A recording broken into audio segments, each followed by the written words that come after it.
All right, good afternoon, good evening, good night, good morning, wherever you're tuning in from, whether you're listening or you're watching. This is Christina Jones, and this is Redemption and Recovery. When suppressed wounds begin to heal. We have a wonderful special guest today, and it's a very special guest because this month is Mental Health Awareness Month. I know we only got a couple more days, but we're gonna get it in. So, without further ado, go ahead and introduce yourself. Hello everyone. My name is Dr. Dana Laughlin. I am a licensed clinical professional counselor in the state of Illinois. I've been practicing in the field of mental health for over 17 years. I currently serve as the department chair for clinical mental health counseling program at the Chicago School. So I'm very happy to be here. Awesome, awesome. Thank you for sharing that. So, Dana, tell us a little bit about yourself. Like, how was your childhood? Oh man, I would say that my childhood was pretty average in a way. I think I grew up poor, but I didn't know I was poor. Okay, I think as many of us do, right? I right. believe that my parents made the best ends meet that were possible. I grew up in a household with my mom and my dad, and I have a sister who's about 12 years older than me. And Okay. I would say we grew up pretty normal. Um, my parents did have a drug addiction though. Mm, Both of them struggled very heavily with substance abuse. But we were used to the term of what I now call functional addicts, mm, if there can be such a thing. But at the time, of course, I didn't know. Even with them being addicts, though, I do think that my childhood was still pretty okay. I had a okay. lot of family around me all the time, a lot of aunts and uncles and cousins who I would say adopted me, in a Okay. way. And my grandmother, who practically was like my second mom, Okay. helped to raise me into till I got, to grammar school and to high school and things of that nature. I would say I didn't know that my parents actually had a problem until I was about 8 or 9 years old. Okay. When some things in our house kind of started to change a little bit. And my parents got divorced when I was entering into high school. Didn't have anything to do with Mm, the substance abuse, but they just grew apart. okay. Um, but they are clean now. Praise the They have, Lord. yeah, praise the Lord for deliverance. They have over Yes. 20 years clean now. So I say all that to say that I still think I grew up pretty okay. There were some things, trauma that happened to me and to my sister. But I think that we learned to take the L's in life and kind of just make lemonade out of them, if I can say that. Okay. Thank you for that. Is there anything else you would like to delve into about that, or I because I know? think Okay. what I will say is that growing up with parents who are addicted to drugs, I wasn't the family, or we weren't the family that, stereotypically, I think people think that they live dirty, or, they don't have, clean clothes, and their house is Right. a mess, and they can't pay their bills and stuff like that. Absolutely not. My parents Hmm. worked a job. They both had full-time jobs. I was never Okay. dirty. I was never dingy. I knew that there were things happening within our household that certainly, their behavior changed. I Okay. know that we would visit, for lack of a better term, the dope man, and Okay. things like that kind of got like a little different Right. in terms of behavior. So I knew that there was something going on, but I didn't know that there was a whole lot going on until I got much, much older. I feel like my parents did their best in our childhood to protect me Okay. in a way. So I'm grateful that I wasn't one of those, and I hate to say like textbook cases of when you think Hmm. about a person like and their parents being on drugs and the kids are like all crazy and dirty and Right. dingy. Right. And like, no, Christina, that was not my life at all. We had a house, we had clothes, we had food, not the best of food. We ate rice-a-roni and chicken probably more than I ever wanted to. Okay. But it was food.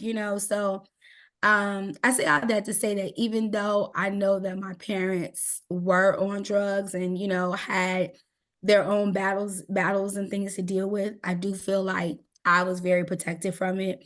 Yeah. My sister was more aware because she's older than me. So I Okay. really think that she got some of the brunt more of issues maybe than what I did. But I still feel like, yeah, like it was still a pretty good childhood though. Okay. There weren't no Disney vacations or anything like that, but, we went to Wisconsin Dells when we could. Okay. That was Okay. vacation to me. Awesome. Awesome. I still have to check Wisconsin Dells out because I'm from Florida Yes. and we're used to like, Disney World and stuff Yeah. like that, Universal Studios. So I realized that's one of the main theme parks here. That and I think Six Flags. Well, Yeah, Six Flags yeah. here. Yeah. Awesome, awesome. Thank you for sharing that introduction about yourself and about your childhood. Now, you said something that I think was very, very great and profound. You said your parents did the best that they could. Can you expound on that? Because I remember sharing that with someone else because my husband, he shared with me, he said, your parents did the best that they could, and I'm like, that's true. They really did. And then when I shared that with someone else, they were like, no, they could have done better. Mm, So can you expound on not saying what they did because you painted a beautiful picture of what your childhood was like, and even sharing from a perspective of like everybody don't have that textbook type of right. situation, you know what I'm saying, where it's like, okay, now we growing up, it's a crack house and this person getting turned out and it's different people coming in and out of the house and different things like that. But to help someone understand from a perspective if they may have grew up with parents as such, um, or just maybe not the best household situation. Mm. I think to understand that or to answer that question, we kind of have to think about the disease of addiction itself. Yes. And the disease of substance abuse, I mean, we call it a dis-ease because literally it is a Disease of your Yes. soul and of your spirit.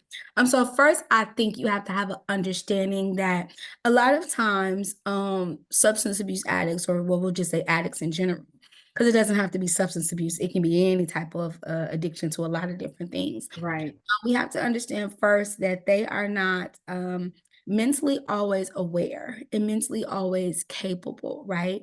To do, I don't know, all of the cookie cutter great things that you maybe saw your friend's mom do, or your Right. cousin's mom do, right? So first, I think we have to really understand what the disease of addiction is and understand that it can show up in many different ways, in many different forms, Absolutely. which affects how you grow up, right? Which affects how you cope with, which affects how your parents, your caregiver, your uncle, whoever that person is that is the addict, um, how it affects them, but then also how it affects you. I think we have a very what's the word I'm looking for? A very uneasy, when people hear addict, they automatically think, oh, it's drugs or it's this or Right. that. It can be a lot of different things, right? So Yes. with me and my family, of course, like my parents, it was drugs, it was some hardcore stuff, right? Right. However, I still think that we have to be able to understand that those people are not themselves. They don't have the mental capacity to do all the things, the psychological war hall, right? To understand, because it's literally have taken away some of their critical thinking skills, some of their ability to function as what we call normally. Yes. The definition of addiction is when you become addicted to something that interrupts your occupational, Mm, occupational, emotional, and intellectual functioning. That is actually the definition of what it means to be addicted to something. So I think that we first have to understand that. yes. And I think that once we kind of mask off and don't put it into such a box as it's this and it's that, and oh, I mean, don't get me wrong, addiction is not great. Do not No. get me wrong, it is not. Right. But I do think that we have to be able to understand that it's so complex and it's Yes. so heavy. It's like an onion. You peel back one layer and you peel back another layer and you peel back another layer. From my family and my parents, they didn't, this wasn't the life that they said that they wanted, Right. right? Right. Something happened to them, to either of them, individually and collectively they found refuge in in each other, but it was also refuge of doing something that altered their state of mind, right? Yes. Yes. So I think that, we have to be able to understand that this thing is big and it's huge. But I say that for me, I still think that they did the best that they could because as I got older, they shared with me a lot of the struggles that they endured that we didn't know about. A lot of the talks that they had that I didn't know about. A lot of the tears that they cried because it was not the life that they wanted for themselves and definitely not the life that they wanted for their children. Right. Um, so I say now that I really believe they did the best that they could because I do believe that. I do believe that even though they were struggling and even though they were addicted and even though they were hurt, there were times when I saw them get physically sick because Hmm. they didn't have that substance, for them. Right. Um, but I still think that of all the conversations and all the things that they privied me to much later in life, I think that it gave me the Warhol to understand, okay, like you didn't choose this. And I think that's what a lot of people think, Christine. I think that people think, oh, it's their choice and they just gonna continue to do it. For some people, that is the truth. But for Right. most addicts, this is not what they Mm-mm. chose, Absolutely not not. the life that they wanted for themselves.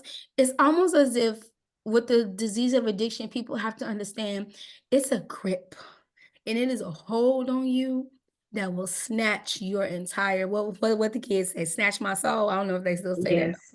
but Yes. it will snatch your entire being, which I think then affects all of the other parts of your life, the social, the emotional, the financial, and all these other things, right? Right. Um, so I say, to kind of I feel like I went around, but No, you're good. I say that they did the best that they could because as I got older and understood, there were a lot of sacrifices that were made because of me and my sister. There were things that I know that they cried about. I know that they tussled with. I know that they wanted to give up. I know that they wanted to, I didn't get to see the private struggles that they had. I didn't get to see them begging for money or, asking can someone help them cover a bill or, I didn't see those things. I saw, okay, we don't have everything that we want to eat, but we got something to eat. So in Right. that essence, I think that they did the best that they could. I didn't have the flyest shoes. I didn't have Jordans and, name plates. I shopped at Payless, I Hmm. wore I wore Buster Browns, and Mary Janes, right? Okay. I had BK's, whole British Nikes. You feel me? I Okay. didn't have Okay. Nikes and Air Jordans and stuff like that, but I was fed, I was clothed. I didn't have, Jabot jeans and cross colors when I was growing up. I didn't have that. You Yes. had clothes, Hmm. So that's why I say that even though it was a struggle, and even though, again, I know that there were so many things that they were going through, I still feel that for me, they did the best that they could, right? And I Yes. understand that some people may argue, no, they could have done better. And to my question would be, well, how? What could they have done that would have been so drastically different? And I Exactly. think some people will say, oh, they could have just given it up. I said, do you know how hard it is to give up something that you've been addicted to for a long time? Ask somebody who drinks Starbucks every day to give up their Starbucks or to give up their Dunkin' Donuts. They're not going to be. Right. Right. It's that same. I mean, of course, we use coffee and we laugh, but caffeine is actually an addiction as It well. is. It really is. Um, but it's that same concept, And I just think it's hard. So I always ask people, well, what would you have wanted them to do that they didn't do? And how was that? What would you think was going to change anything if they had done it a little bit of different? But then once sometimes student that, people, my clients would give me an answer, I go, have you ever heard of a thing called grace? You know, because ultimately they didn't.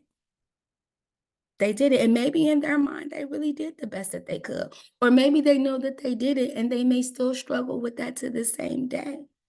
So we have to offer up a little bit of kindness and forgiveness and, grace to understand that, okay, it wasn't perfect, but, you did survive it, or at least some of it, and maybe you're still surviving it.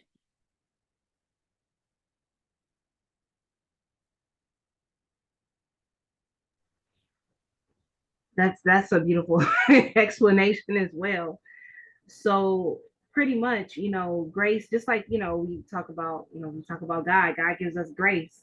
He gives us mercy. Mercy is withholding what it is that we may really deserve for our actions and different things as such. And grace is giving us what we don't deserve, you Yeah. know. And the thing about drug addiction and things like that is that, just like you said earlier, people don't just say, when they're a child, say, when I grow up, I want to be a drug addict. I want to be an alcoholic. Oh, I want to be a prostitute. I want to be all these different things. They, that's not something that a lot of people may not aspire, don't really aspire to be. That's not something that's normal. Sometimes we repeat behaviors that we see, you know, and I think with this social media movement and stuff like that, now it's like making drug addiction popular and promiscuity very popular without really thinking about the risk and the consequences thereof.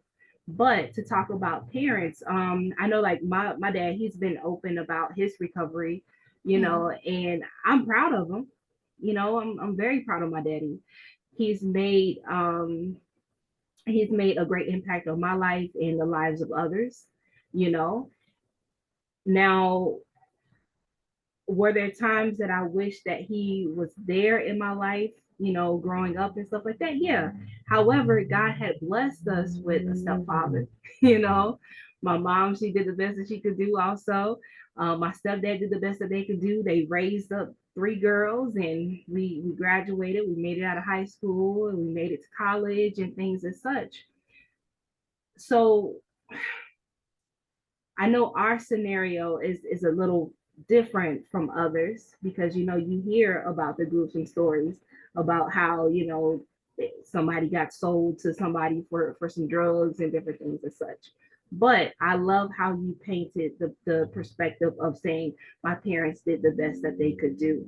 But you got to that conclusion by understanding addiction, the addictive behavior. Mhm. Yeah. I got to that conclusion by understanding the addictive behavior. I mean, just due to, my training and going to school and stuff. But Yes. also, Christina, I understood it because I took the time to actually get to talk to them and say, tell me what happened. Yes. It's so important that we know each other's stories. It's so important that we know each other's stories. Knowing the story helped me to understand. It helped me to give, like you said, grace and mercy, but it also helped me to understand that some of this could be hereditary, Yes. some of this could come to you. Mm-hmm. Right? So, Yes. okay, let's start looking at ourselves and seeing where some of that behavior that you exhibit, okay, Mm-hmm. let's put a pin in that. But honestly, I ask, and I think that a lot of times people don't want to ask because they may fear the answer that they will get. Right. I encourage and I say, but if you don't ask, you're going to be sitting up there potentially blaming, hurt, not talking, Right. being just all kinds of jacked up, right? Yes. All because you haven't chosen to forgive. And you haven't chosen to forgive because you don't want to know. I call it, I tell some clients all the time, don't prostitute your pain. Mm, Don't I like prostitute your that. pain. It's not worth it. You putting it out there.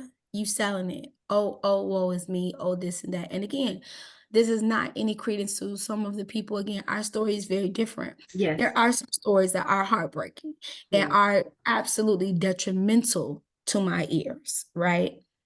However, even in those stories, I ask, what can we do about it now to make it better? If we can, right?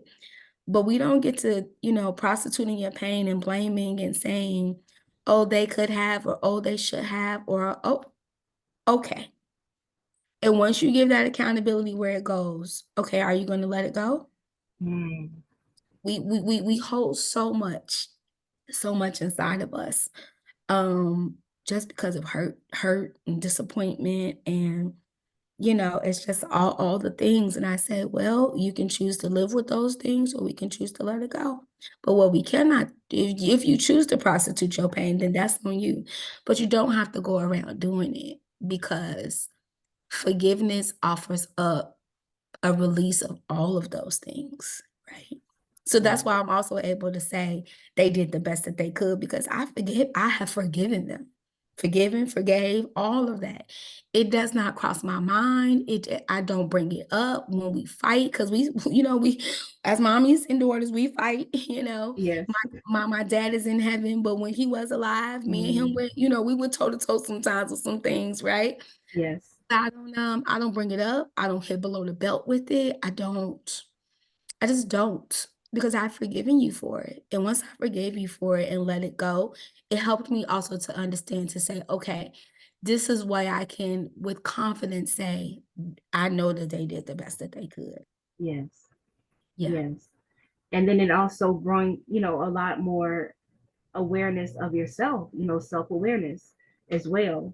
And then that transparency, I love, like, one of my best friends, she always say, like, transparency transforms the lives of others. And with them being transparent, and with you having the willingness and the empathy to sit and listen, and sometimes things may not be as comfortable for us, to sit and listen to. But like you said, it can carry on those addictive behaviors and different traits. I believe in something called generational curses and stuff. Absolutely. And I definitely had dealt with addictive behavior, addictive personality. I want to say beginning at age 5. So age 5 to age 11, I struggled with addiction. And that was to, I talk about it, man. It's um, aerosol air freshener. And that's to even bring awareness, because, like, maybe some people never heard of that. I know, I think around the time when I was back in elementary school, they called it like huffing, when people like Perfect. Yeah. huff paint and stuff like that. Yeah.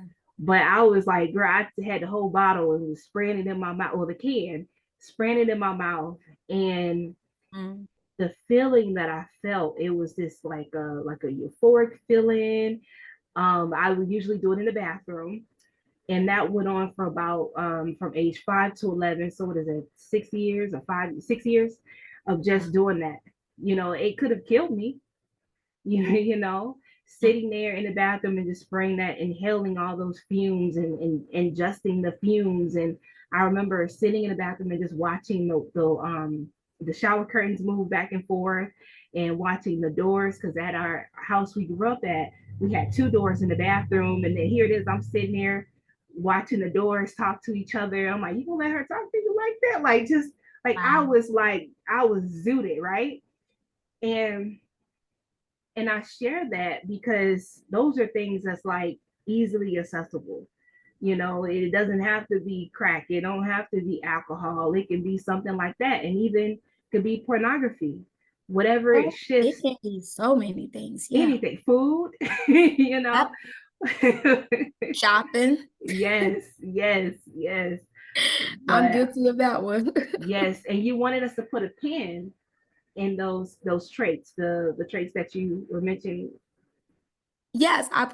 put a pin in there only because a lot of times when it's generational, again, so you gave the example of you were doing the aerosol things, right? So Yes. already people can have what's called addictive personalities, right? Maybe not necessarily addicted to something, but the idea of that something can ultimately, change something, or something can make us feel different, Mm, to even get into, well, what in your 5 or 6 year old mind said that that was okay to do, right. right? Right. So I say that to say that we have to put those traits in there. We have to put those pins in there, because we have to be able to understand the pattern of behavior.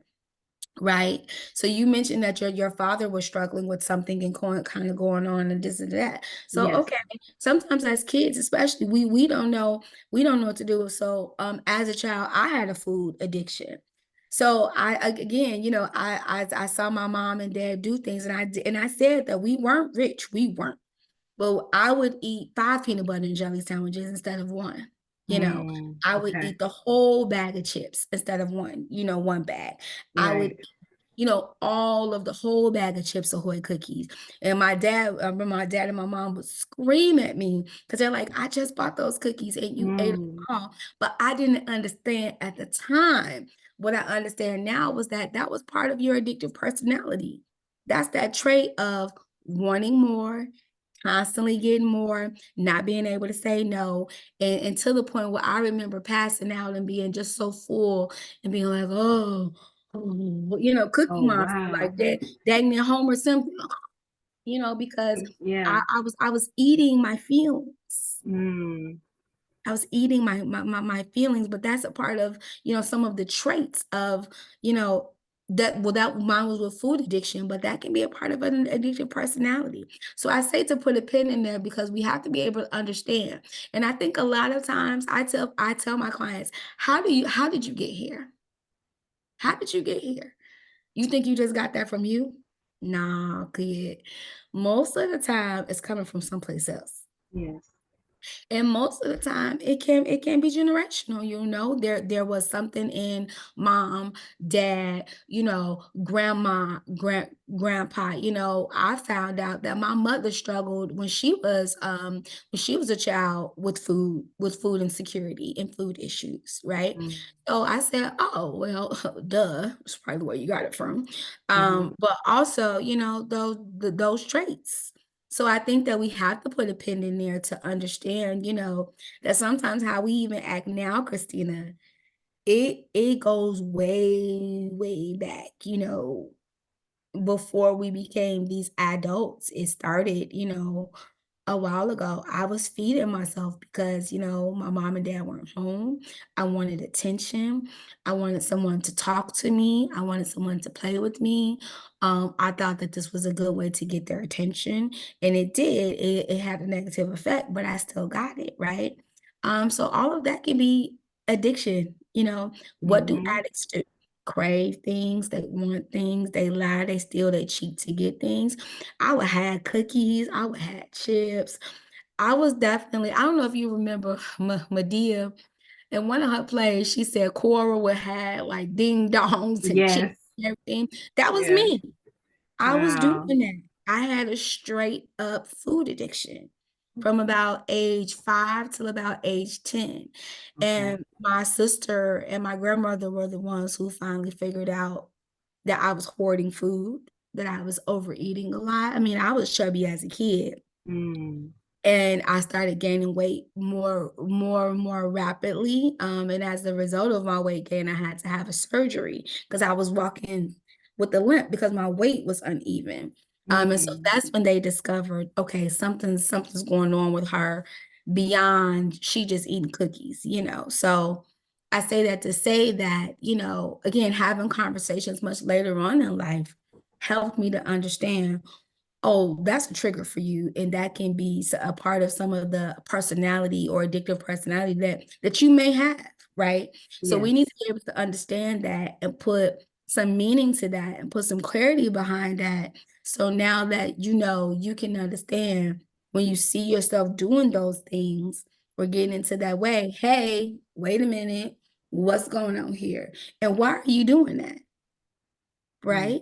Right? Right. And I went to therapy much older in life to kind of understand and break that down. Yes, as a therapist, I go to therapy.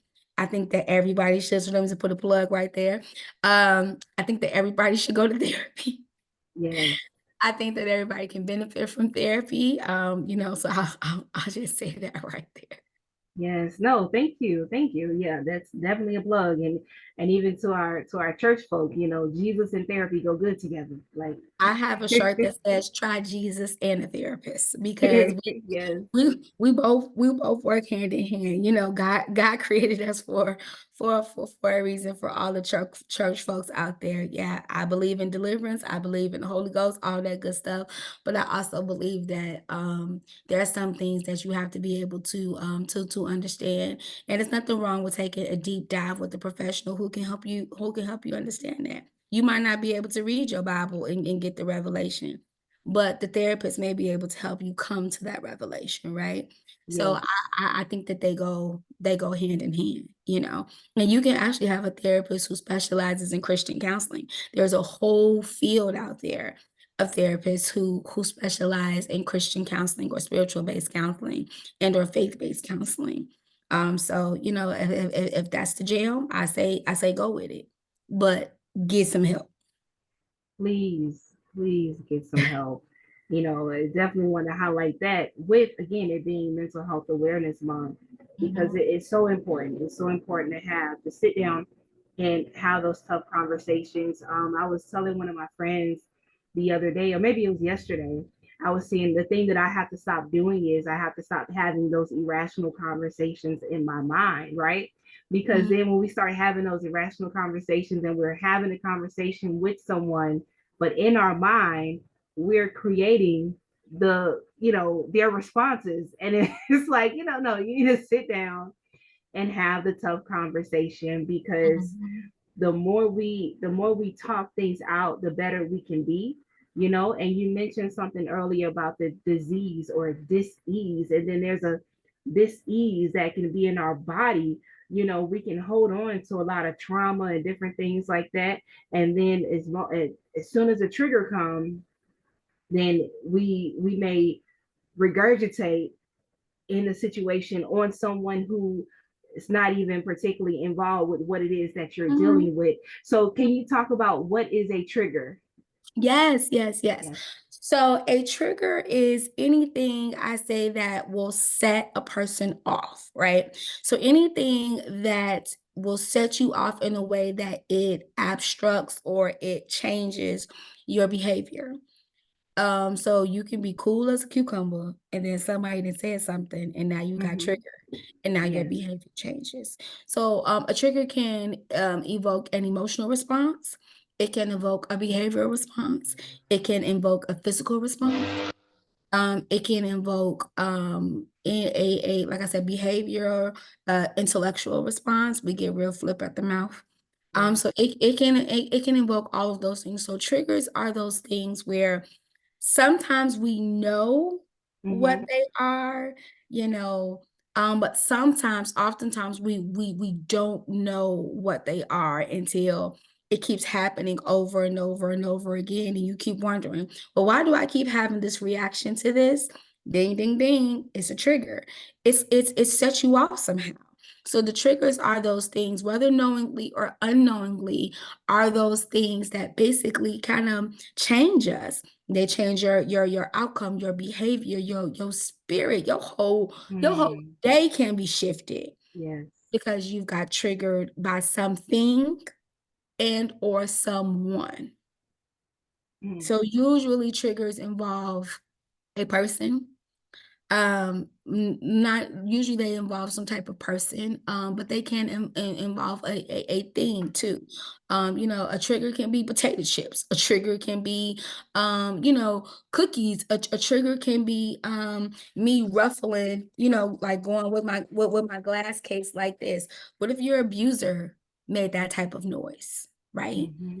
What if, the person who hurt you or the trauma that you experienced had some aspect of that to it? So another thing to understand about triggers is usually they are from a traumatic response to something, meaning something somewhere um this became a trauma for you, and it becomes a trauma for us because most of the times when those things happen to us, we are not equipped, and we don't have the emotional maturity or really emotional intelligence to Mm. deal with it because we Yes. don't.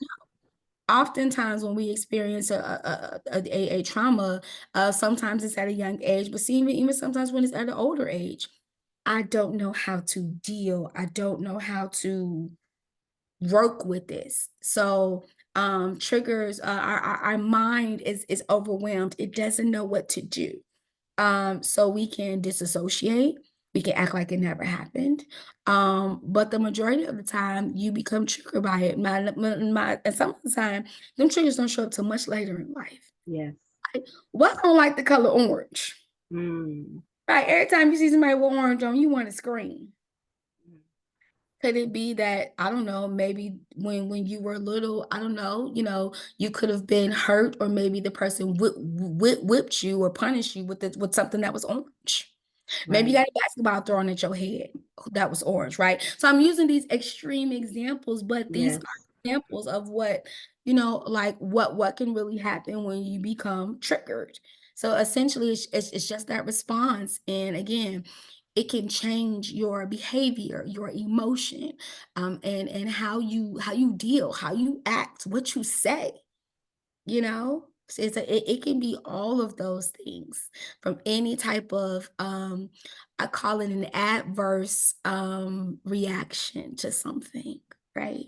Yes. And so we sometimes we have to do a little bit of digging to figure out why we react in that way, but most of the times because you triggered. Yes. The kids say I'm triggered as F-U-C-K. Yeah, triggered as F, right? So, or Mm-hmm. you're trigger AF, right? Yes. And people laugh about it, but I really think it's not anything to be laughable about, Mm-mm. because once you are triggered, you are changed, Yes. and you want to do the work. I encourage people to do the work to work on their triggers, but that Yes. essentially that's what they are. Yes. Yes. That's definitely a great explanation as well. So thank you for that. Keep saying thank you, but I really appreciate you explaining that. And I know that we've talked about this before on redemption and recovery, is talking about those triggers. What are triggers? And I'm glad that you explained it the way that you did, because some people may not know. Like you said, they see the color orange and they start screaming. So that's more of a reason to sit down and talk with someone about it. Because if you're not emotionally mature enough to handle the pretty much the outcome of your trigger, because you may not scream, you may punch somebody or something like that, or there may be things you may do in your sleep, and people try to, well, why do you do this in your sleep, why do you say these things, why do you just start crying out of nowhere? It's because we need to sit down. You got to talk out these things. And Mhm. I think too, with some people who have dealt with trauma, they have, like, somehow there's a mental block, right? Mm. Have you experienced that in Yeah, working with? so Okay. so in working with clients for all the years I have been, and being in private practice now, I've been in private practice for about 5 or 6 years now, but just Okay. over the course of my career and mental health history, absolutely. So when we experience a trauma, let's talk about what happens. It depends on what the trauma is, right? But Yes. trauma can be physical, trauma can be emotional, right? Trauma can be behavioral, right? Yes. So it can be composed of different things, right? But what's important to understand that when people experience a trauma, our brain does this thing called fight or flight. Yes. Our brain is trying to decide, do I cower in this situation? Do I just, because I don't understand what's happening to me. I can't make sense of it. It's chaotic, right? And Right. so our brain has to make a split decision in that moment, to either we kind of cower, and I had to say cower, but you buckle in because really you don't know what to do, or your brain makes the decision to, I'ma fight it, right? I'ma give Yes. I'ma go at it, right? Mm-hmm. So depending upon how our brain makes that decision, right? That can play into how then we develop later on in life.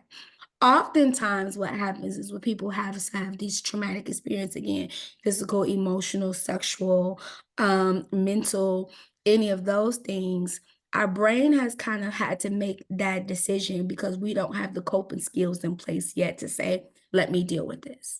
Because some most of the times we're not old enough to understand. Yes, How can you tell me to cope with something when I don't understand what just happened to me? exactly. I can't understand it. It doesn't make sense. So our brain does what we call protective factors. So Mm, our brain and our psyche says, well, okay, she's not able to deal with this right now. He's not able to deal with it right now. They're not able to deal with it right now. So what we're going to do is put these protective factors in place, to kind of keep this person going, keep them whatever. But at some point, usually what happens is boom, we get triggered, right? So then that trigger then starts to break down all of those protective factors that you had in place, right? So now it's like, oh snap, what's going on here? But maybe now I'm a little bit older.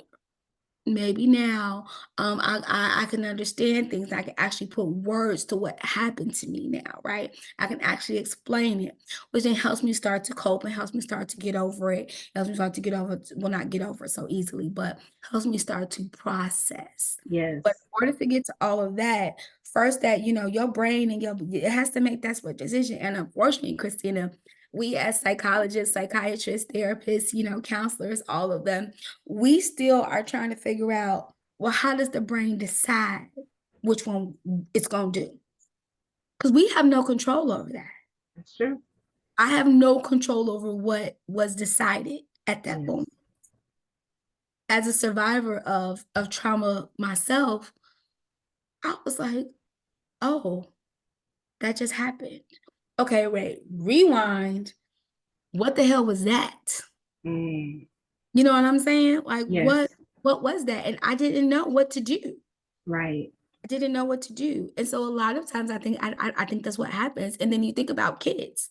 Mm-hmm. They are helpless Mm-hmm. oftentimes. They are the most vulnerable. Yes. How can I fight off my attacker when I'm 5 years old? Mm, How can I right. do it? Right. At 5 years old, I don't have the emotional intelligence to say, oh, I'm gonna cope with this. What are you talking about? Mm, What are you talking about? Even as adults, 21, 22, 30, 40 years old, trauma still happens to us, Christina, and we still don't know how to say, how am I coping with this? Oh, I'm not. yes. I'm not coping, Yes. right? So Right. it all plays into, that response. Fight or flight, we run it, or we just kind of, give in because, and this is going to sound really, really crazy, and people always kind of take it the wrong way, but sometimes I think that people have shared with me, it was easier to give in than to fight. And a lot of times I think that people will say to that, oh, well, they deserved it, or, that's what they get. Absolutely not. In Mm, that moment, that was maybe all that they can do to save their life. So who are you to tell that person that, well, if it were me, you don't know what you would have done. exactly. You can think that you know what you would have done, but until Exactly. you get into that situation, you don't know what you're gonna do. You have no idea. Yes. So how dare you? Can Ex- no how rude of you. I'm sorry, I went on a little to the side, but You're good. yeah, so that's how it all really happens with the trauma and the triggers and the protective factors in our brain kind of stepping in to put up those defense mechanisms and those protective factors usually until something happens and it starts to chip away at, uh-oh, I think I recognize this feeling. I think I may know that. And we have to do a deep dive into, but why do I know it? Yes. You know? Yes. But why do I know that? Why does that feel awkward, weird, unsettling? And so then we kind of got to go into our membrane and our memory, like, let me try to figure this out, right? But sometimes, often too, Christina, people don't want to figure it out and they just be like, oh, it passed. And I always say, trauma Mm-mm. is like emotional vomit. That stuff is going to come up, Yes. it's going to come out. It don't matter. It is no respect to your person. It's no respect Yes. to the time in your life. It don't care about none of that. It care about I have to learn how to deal with this because Mm. it's tearing me up. Yes. It don't care about you getting, you about to walk down the aisle, that thing will sneak up on you at that aisle and be like, nah, this ain't it. Mm-mm. What? What you Mm-mm. mean? Mm-mm. Mm-mm. Mm-mm. Yeah. Yes. Yes. That emotional vomit, different things just coming up and coming out, and things that begin to manifest like in our dreams, and we're trying to figure out why am I feeling this way, or you know, even with I think I was reading something about our body response to not just trigger, but when you're in certain situations or you're around certain people. I know there's some people that don't be like, oh, that's energy, talking about energy, but I do believe in the transference of energy. You No, know, no, I, no. Yeah. it's a real There- thing. uh, there's a famous book called The Body Keeps the Score.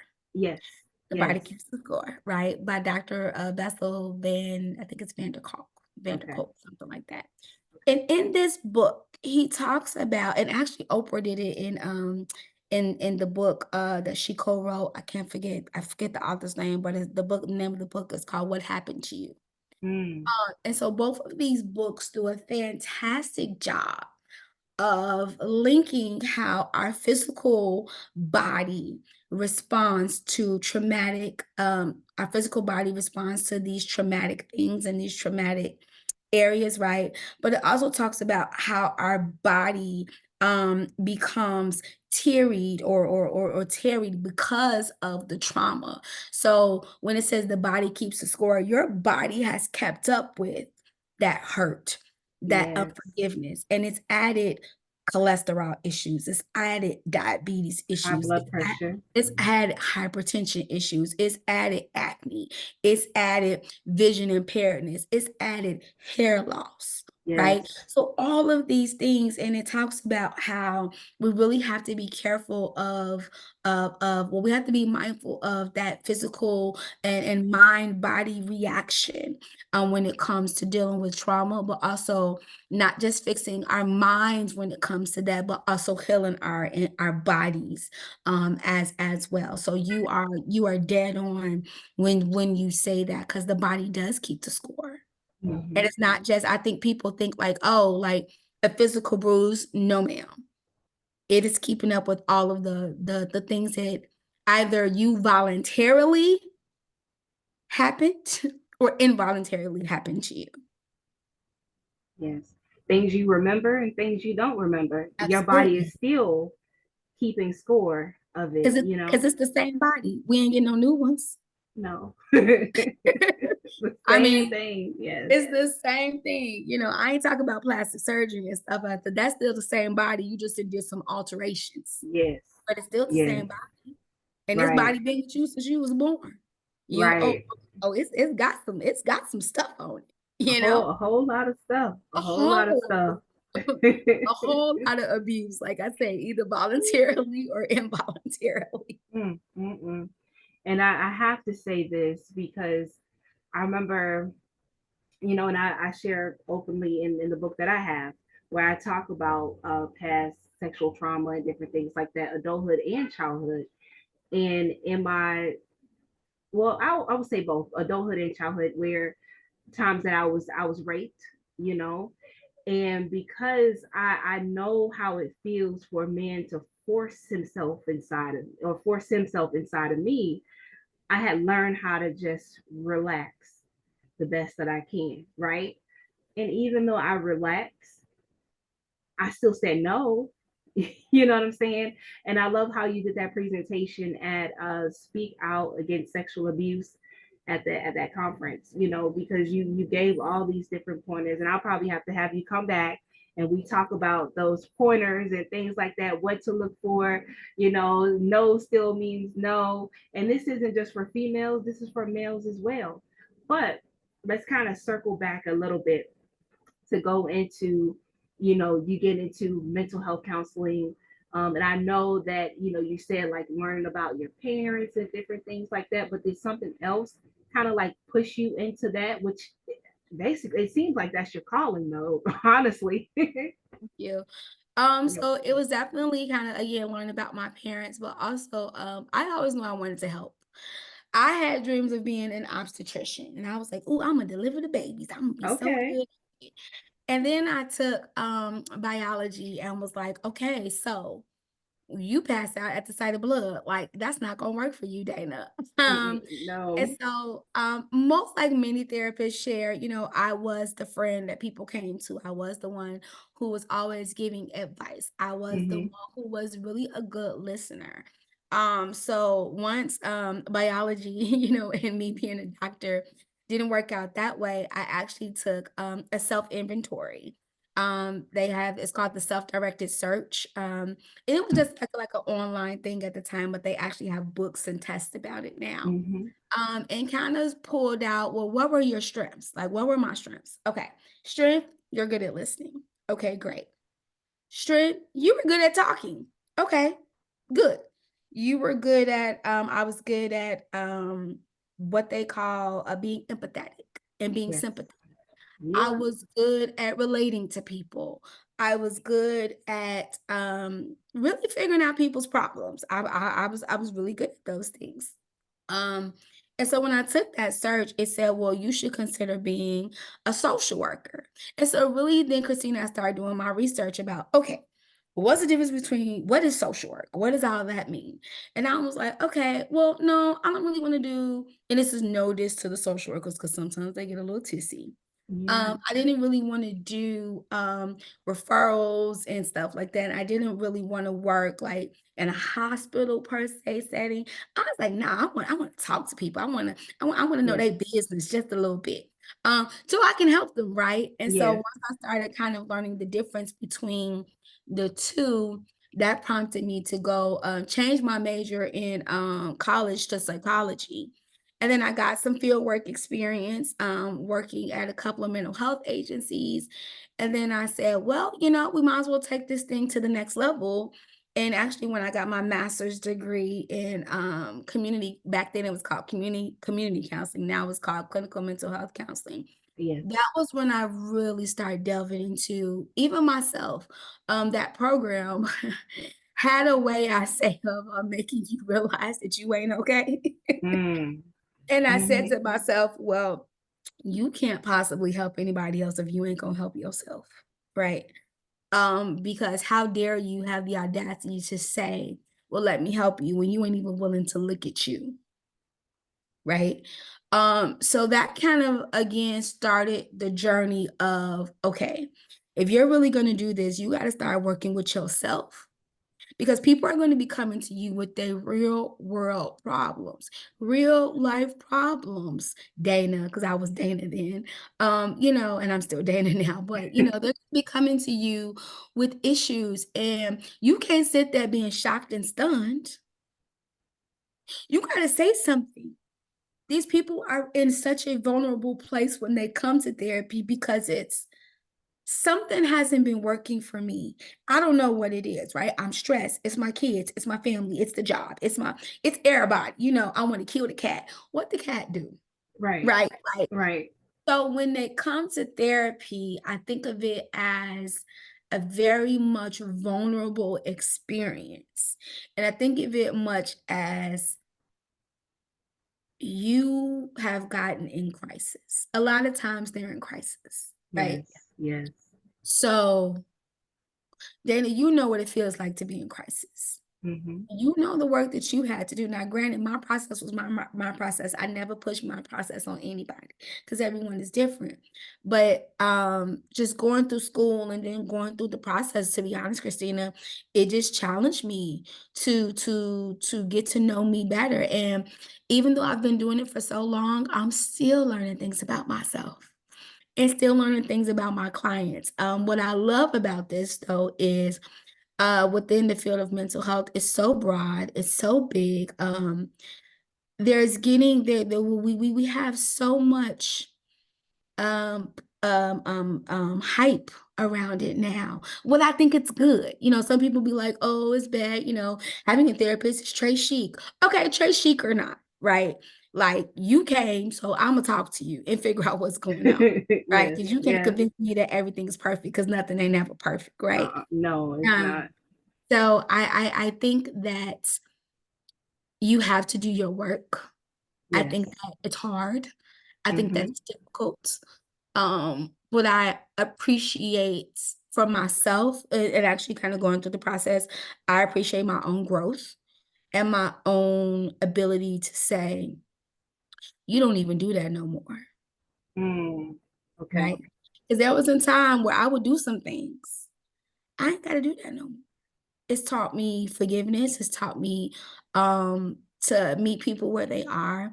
It's taught me to really, we're never supposed to be non-judgmental, but I mean really be non-judgmental. I worked in a prison for almost 10 years. Mm. And, that also showed me too that, wow, there's a lot of people out here who are hurting. And so, as I just continued my process, then I got my doctorate degree and did my dissertation work and all of those things. And it's really just giving me a continued passion for the field. I believe in people's ability to become better. Yes. You know, I don't ever say you are healed. I don't put EDs on things because I think an ED on something is so finalized. Yes. I always We are in the ing of it, meaning we are becoming, we are healing, we are, working to be better. Because once I feel like we got to the ED part, then I'm dead. Mm. My job here is finished. I'm done. Right, right, right. But I'm not gonna ever be to the ED. I am healing. Yes. I'm not healed. Not all. And I'll be the first to say it. Nope. And I know for a lot of people who are spiritual, they say, "Well, how can you say that?" I say, because I'm still a work in progress. Yes. Yes. Yes. Now there Yes. are some things that I know I'm a lot better at for sure. Yes. Right. And that's what therapy is. People have this idea, Christina, of therapy is like, oh, you laying on the table and you sitting up there, you telling, okay, first of all, I ain't got no couch. Okay.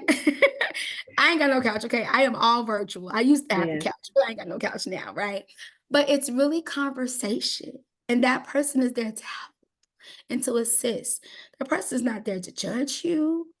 It's a safety person for me. Therapy is safety.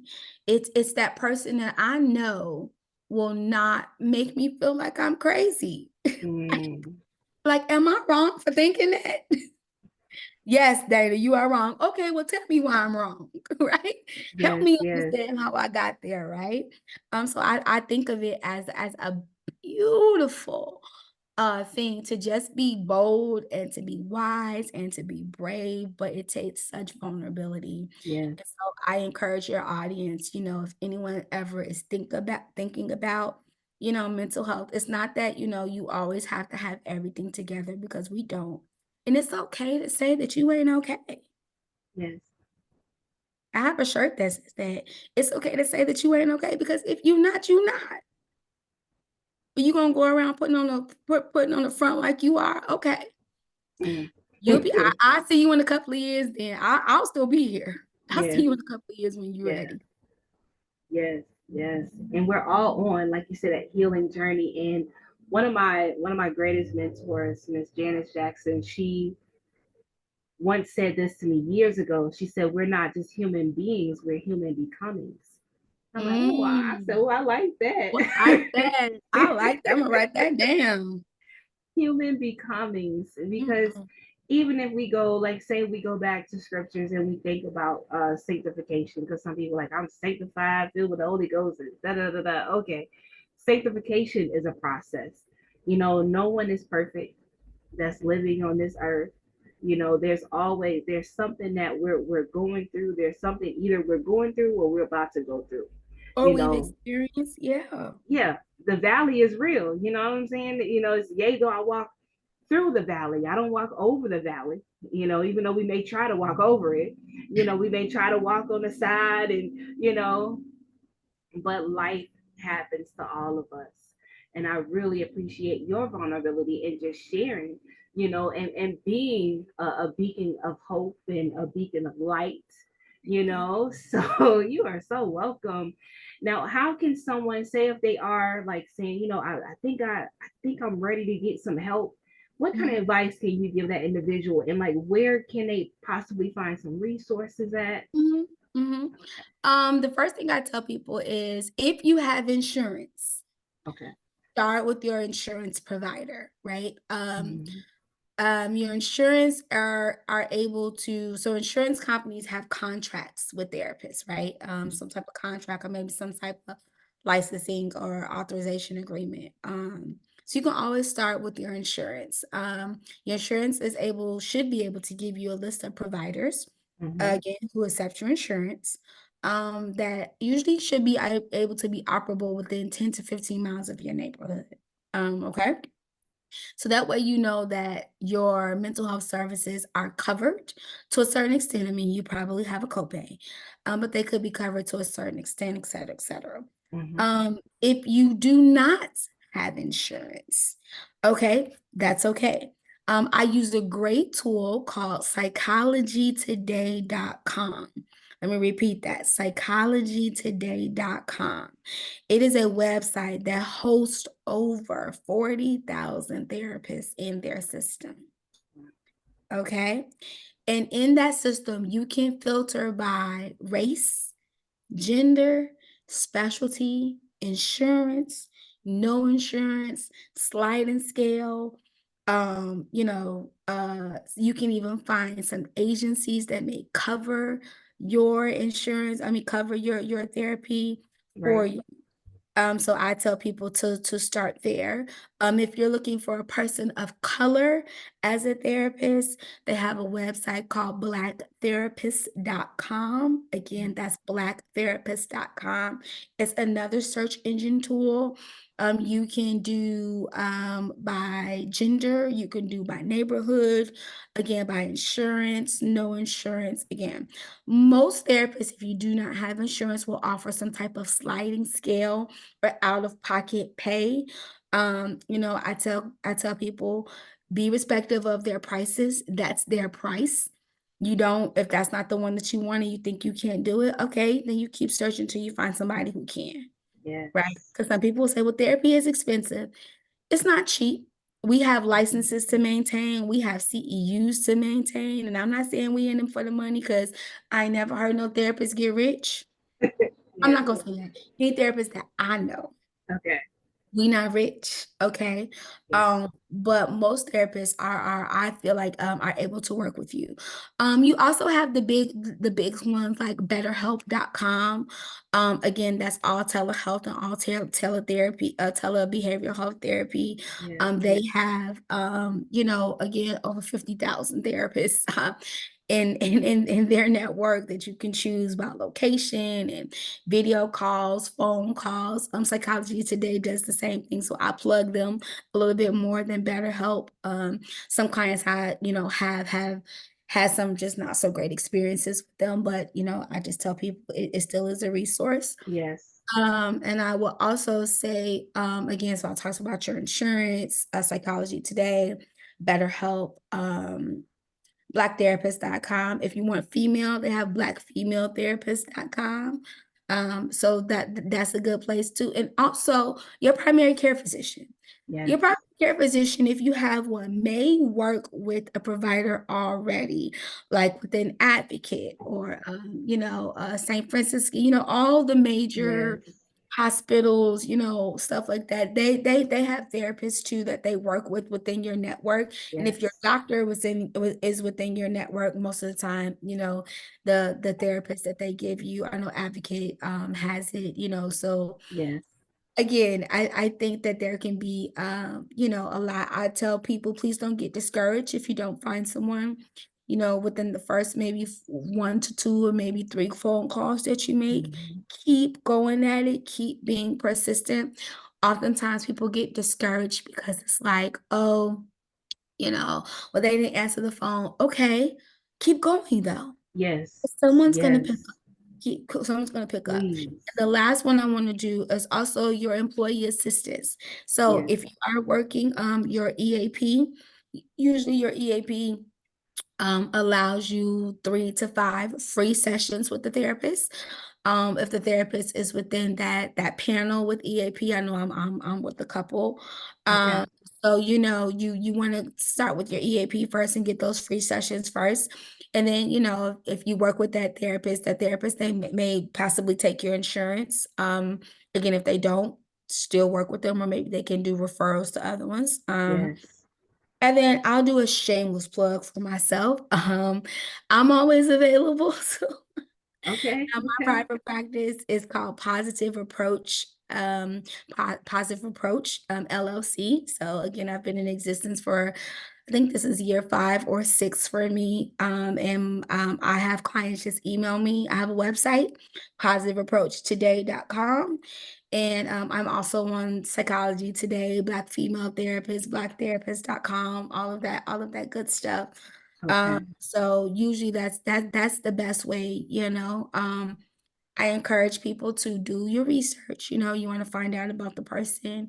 Yes. Because you don't want nobody crazy talking to you. And I know that like they're therapists, how can they be crazy? Because some of them are a little crazy. Okay. um, but make sure that you gel with the person, before committing. But most importantly, just don't give up. Because if it's really important Yes. to find the help, then you should be diligent about getting the help. I tell people, searching for mental health is just like searching for your primary care physician, right? Yes. As much Yes. work as you do about somebody who talking to you physically, and you want to make sure that that doctor ain't crazy or on no crazy stuff, you have to Yes. consider your mental health that same importance. Yes. Very important. Yeah. Thank you for those resources. So please repeat your website again Yes. and how people can actually get in touch with you. Yes. So my website is positiveapproachtoday.com. My email address is positiveapproachtoday@gmail.com. And I give out my phone number because it's okay. I answer the Okay. phone. Okay. My phone number is 312 Hmm. 626 Okay. 9982. And that is a confidential voicemail. Okay, I tell people that all the time. That the voicemail that the therapist has should be confidential. Right. Yes. Those are the best 3 ways to get in contact with me: via website, via email. That phone number, that is a number that you can call and leave a voicemail, and or you can text. I tell people, if you're going to text, just say who you are. Please give me your name, because when I call you back, I don't want to, like, who am I talking to? I don't know. Yes. Yes. So that phone number again is 312 312-626-9982. 82. Thank you. Thank you. Now for so because you're based in Illinois, if there Mhm. was someone in Hawaii who wanted to reach Yes. out to you, can they do that? So, with our licensing, with counselors, we don't have reciprocity with each state. So Right. I would say, if there's someone in Hawaii who, may want to contact me, I would still tell them to contact me, and then let me help them find a therapist in the state that they live in. And or if I can't help you find a therapist in the state that you live in, I will find a state that you live in that has reciprocity with another state, meaning that the license that we would have in that state is acknowledged in another state. Okay.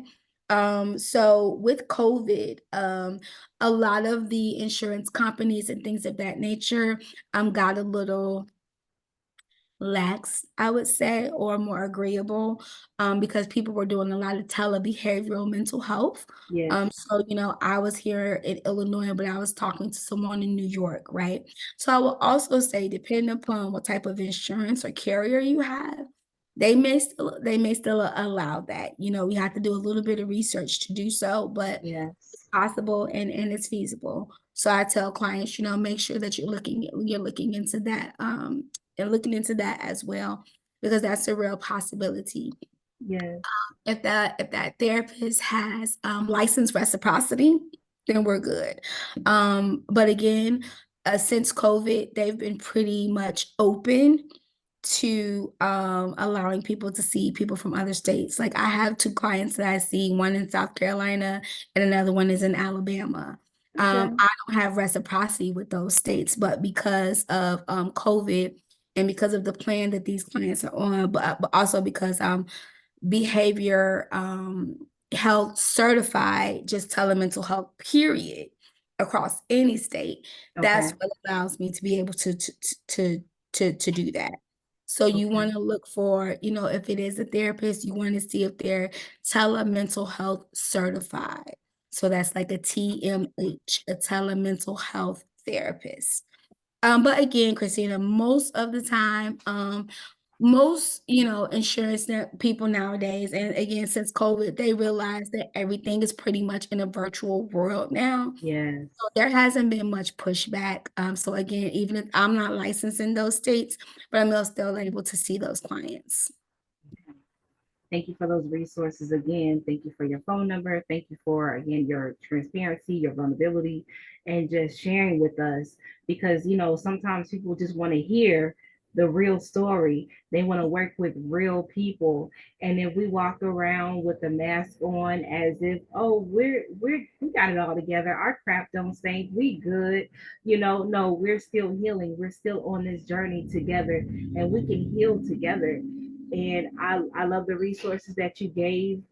Um, Christina, I I would really like to did. also know what is your resource. So, if I do have a client who is interested in listening to your podcast, where can we find you at on IG, Twitter, Snapchat, all of that stuff, Zoom, Facebook? So, what are your handles as well? Yes, yes, yes. So on Spotify, anyone can look up Redemption and Recovery when suppressed wounds begin to heal.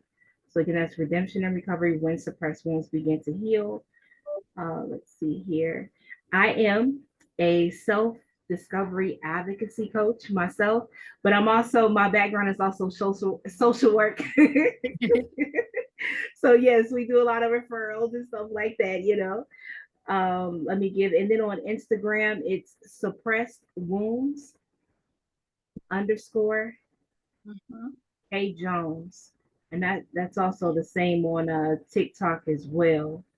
Suppress Wounds underscore A Jones. Oh, K as in Okay, kite. Yep. And Jones. then Jones. Yep. Okay, and do you have Facebook? On Facebook is just Christina Jones. And that's Christina Kristina. Last name is Jones. I'm Okay. trying to So pull up. Facebook, I got Christina Jones. On IG, it's Suppress Wounds underscore K Jones. And on Spotify, I have it as Redemption and Recovery when suppressed wounds begin to heal. Yes, ma'am. That's who I am. That's where you can Okay. find me. You can also find our books. put my little Yes, please put tell my little me. plugs in. Yeah. So the first book that was released is titled Suppressed Wounds, Redemption and Recovery. And that can be found on Amazon. You can actually Google it. You can get the ebook, all that great stuff. It's only $10. It's about my life, and it is a trigger warning that's in the book because it entails, sexual trauma and things like that, beginning from age 3 until my adulthood. I started reading it. So You there. started. Okay, thank you for reading I bought it. Of course, I'm gonna read it. Yeah, it. she got me doing some work in this book. Yes. Oh, yeah. And then that's the Broken Girl Whole Woman workbook. We did start the workshop. We're on week 3 right now. And Broken then girl, whole woman. Broken Girl Whole Woman. So it's a workbook to help us nurture the little girl inside of us, that child. But I really feel the spirit leading towards, getting more workbook for men as well. Yes. So Yes, as my bishop has been in a series of birthing, so birth it out, girl, birth it out. I tell him, Yes. I said, "Oh, I gotta work on my belly. I don't know what we gonna birth out yet, but I feel something coming." Yes, So ma'am. please, Yes, ma'am. And let me give my number as well if yes, anyone wanted to reach out, because I also do I do not just the coaching as far as like the life coaching type of thing, but I also do career coaching. So if anyone need assistance with creating resumes or just need to touch up on those interview skills, my phone number is 202-888-7362. Oh, girl, I do poetry. I do like, hey, but Gina does all of the things. all the above. But I would love for us to collab more, because it people are hurting, and I want people to understand, if you do have the insurance, even if you have Medicaid, contact that phone number on your Medicaid card. Contact the number, call, get the help, because if you got Medicaid, you're gonna go for free. You can see a mental health therapist or a counselor for free 99. That Mhm. sliding scale fee that Dr. Dana was talking about, guys, it's basically how much you can afford based on how much you make. So you Mm. don't have to, be like, oh man, is this person charging $100? See what they're willing to do and how they can work with you, because at the end of the day, your mental health is important. When your mental is messed up, your physical gonna be messed up too. Well, say So it again. That's on the back. say it again, Dr. Dana, I could hear you. I said, say it again for one more for the people in the back. Mental Okay. is messed up, your physical is messed up. Yes, Yes, ma'am. yes. When your mental is messed up, your physical is gonna be messed up too. And Dr. Dana, is there any closing words you would like to share with the audience? With the audience, I would just like to say, again, just to echo some of the things that Christina talked about, what Christina and I shared today. Yes. Please don't be scared. Please don't be afraid. I like to say that we're all okay, We are some Yes. big grown-ups, some big kids, walking around with some heavy things. If that thing or you want to know, why is this? How is this? Just to have someone to share with and to talk with. Mm, Again, you don't always have to be like in crisis. Please speak out before the yes. crisis happens. Yes. Or even if you get yourself into crisis, please just seek someone to talk to. There is nothing wrong with therapy. It is a beautiful thing. Be mindful of what your spirit is getting attached to out Yes. there. Be mindful of how you're acting and how you're moving. Please stay prayed up. Please Mm, stay prayed up. I say it again. Please stay prayed up. yes. And again, if you want to reach out to me to discuss anything further, you can please feel free to reach out to me. Christina knows how to get in contact with me. Also, Christina is a great life coach herself. So please Okay. use the resources around you. Find the Yes. podcast. Find those podcasts. Find those books. Right. There's nothing wrong with doing a deep dive into yourself. I promise you will be 10 times better. Absolutely. I promise Absolutely. you will do 10 times better. Last thing I'm going to say is don't be scared to do the work because, as Christina says, there is redemption and recovery on the other side. So, I wanted to say to your audience, thank you so much for listening to me. I am by no means the know all and end all everything, but I do appreciate you all listen to some of the tidbits. I hope that you've been able to take something from this conversation. Absolutely. Even if it's not for you, share it with a friend, share it with Please. your mama, your daddy, uncle, grandma, right? Cousin so and so, because we know cousin so and so need a little help, right? Need a little Jesus, Yeah. need a little prayer, need a little something, right? So Yes. please share this, share this, share this. And again, I just thank you all. And Christina, thank you so much. It was such a blessing to meet you. I am very excited to have been a guest on your podcast today. And as you said, I'm definitely looking forward to coming back and having Yes. some amazing collaborations, in the future. So I just thank you very much for allowing me to be the guest today. Absolutely. You are welcome. And again, thank you. Thank you so much. I'm giving you a virtual hug. A virtual hug. Thank you so much. And what just popped in my heart to say this is that you can't, with trauma and whether it's childhood, adulthood, or whatever it is, that PTSD, post traumatic stress disorder, things like that, you can't sleep it away. You can't I can even say you can't pray it away. I mean, prayer is good, but we know that prayer, we know faith without works is dead. So you got to put that into action. And putting it into action is reaching out to people like Dr. Dana. You can reach out to me. You can reach out to talk to somebody. If you don't want to talk to a counselor, talk to somebody that you feel comfortable with and you feel safe with, so they can get all that stuff out of you. Because again, you can't sleep it away, you can't pray it away, you can't shoo it away, you can't drug it away, drink it away, sex it away. It's going to always be there. Don't compartmentalize it. Push it out, push it out, push it out.